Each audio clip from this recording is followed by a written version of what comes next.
শান্তি শৃঙ্খলা আসতে পারে না। যদি আমার আপনার সমাজে, যদি সমাজের মানুষকে যদি শান্তি শৃঙ্খলা আনতে হয়, যদি আমরা ভালোভাবে বসবাস করতে চাই, যদি কোনো মুসলমানকে যদি কষ্ট না দিই, তাহলে আমি আপনি, আমার আপনার জিভা আমাকে আপনাকে জান্নাতে নিয়ে যাবে। আজকে জিভার দ্বারা যে মানুষ কত রকমের যে পাপ করে, গীবত, পরনিন্দা, কুটনামি, মিথ্যা, অশ্লীল কথা বলে, আজকে আমরা এগুলো কিছু ভাবনা চিন্তা করি না।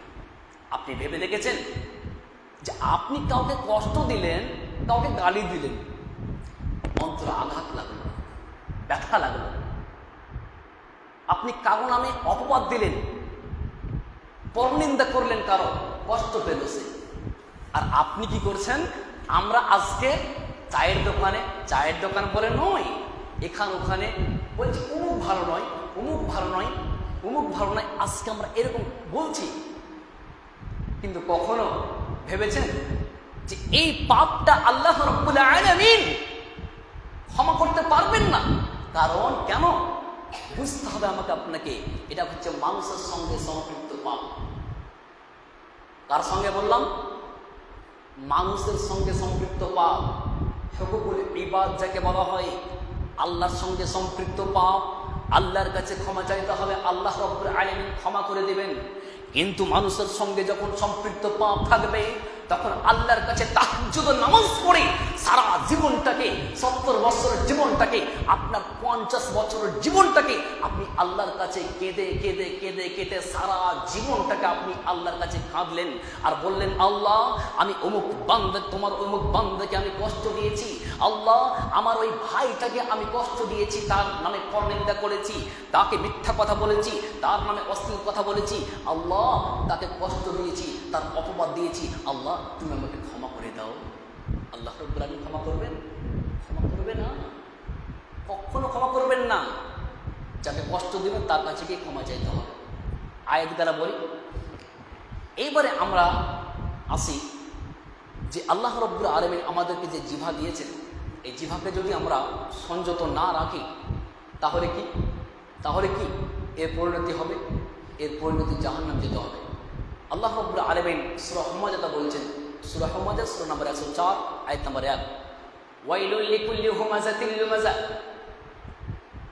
ওটু ভেরি স্কর্নার এন্ড মোকার। এটা ইংরেজি, বাংলাতে বলি, ধ্বংস সুনিশ্চিত সেই ব্যক্তির জন্য যে সামনে এবং পিছনে নিন্দার ওটাতে অভ্যস্ত। যারা এই জিভাকে সংযত রাখে না, তাদের জন্য কি রয়েছে? ভয়াবহ শাস্তি রয়েছে। জি, আমাকে আপনাকে জিভাকে সংযত রাখতে হবে। জিভা মূলত অন্তর দরজা, মানুষের অন্তরের গোপনীয়তা জিভা দ্বারা প্রকাশ পায়। এর ক্ষমতা প্রবল, এটা মানুষকে ধ্বংসের অতর্ক হবে নিক্ষেপ করতে পারে, আবার সাফল্যের স্বর্ণ শিখরে আরোহণ করাতে পারে। জিভার দ্বারা দিয়ে মানুষ গালমন্দ করতে পারে, জিভার দ্বারা দিয়ে মানুষ পরনিন্দা, কুটনামি, মিথ্যা, অশ্লীল এগুলো কথা বলে। সম্মানিত উপস্থিতি, মনে হচ্ছে কথা আমি বুঝাতে পারি না আপনাদেরকে। শুনুন, আপনি যদি কোনো মানুষকে কষ্ট দিই, তাহলে আল্লাহর কাছে ক্ষমা চাইলে হবে না। কার কাছে ক্ষমা চাইতে হবে? যাকে কষ্ট দিবেন তার কাছে ক্ষমা চাইতে হবে। আল্লাহর কাছে ক্ষমা চাইলে হবে না, তার কাছে গিয়ে বলতে হবে আসসালামু আলাইকুম। ওয়ালাইকুম আসসালাম ওয়া রাহমাতুল্লাহ। কেমন আছেন ভাইজান? আলহামদুলিল্লাহ ভালো আছি। বলছিলাম যে একটা কথা বলছিলাম। কি বলেন? আমরা তো একই গ্রামে বসবাস করছি, তো যদি কোনোদিন যদি আপনাকে কষ্ট দিয়ে ফেলে থাকি, তো ক্ষমা করে দিয়েন। তাহলে সে কী বলবে? ঠিক আছে আমি তোমাকে ক্ষমা করে দিলাম। আর আপনি যে তার কাছে গিয়ে যেতে বলেন যে ভাই, তোমার অমুক দিন তোমার নামে অনেক কথা বলেছি, গীবত করেছি, পরনিন্দা করেছি, ক্ষমা করে দাও।